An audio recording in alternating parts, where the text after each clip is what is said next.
As I was eating a hot dog at lunch, my bully came up to me and said, "Can I get a bite of your glizzy? The one in my pants or the one between my soft buns?" I tried to make a joke to deflect the tension. "Please, man, just let me get one bite. You don't understand." His voice sounded desperate, which was strange coming from him. "No, I really don't understand why I'd give my hot dog to you of all people. You're an asshole." 3 years of harassment had finally pushed me to my limit. Kane had made my life miserable since freshman year. He'd knock my books out of my hands in the hallway. He'd accidentally spill drinks on my homework. He'd spread rumors about me that weren't true.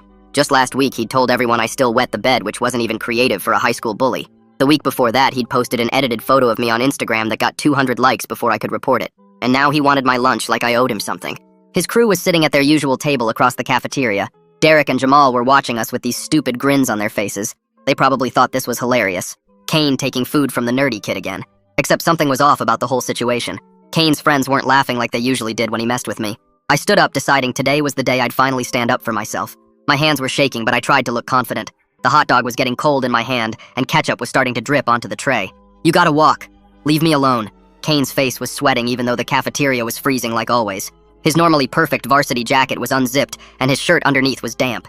His hands kept clenching and unclenching at his sides. This wasn't his normal intimidation routine where he'd tower over me until I gave him whatever he wanted.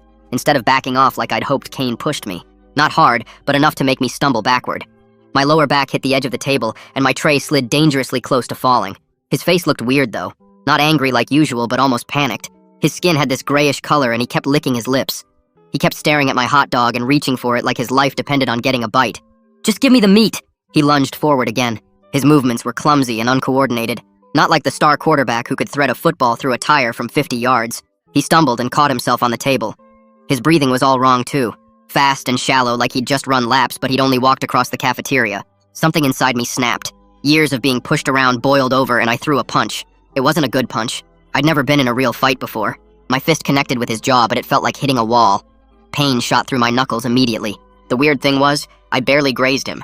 My knuckles skimmed across his jaw with about as much force as a high five. But Kane's legs buckled like someone had cut his strings. His eyes rolled back, showing nothing but white. His arms didn't even come up to break his fall. Kane went down hard. Way harder than Ice Spice's downfall. His body hit the cafeteria floor with a sick thud, and then he didn't move. His head bounced once off the linoleum, and then stayed still.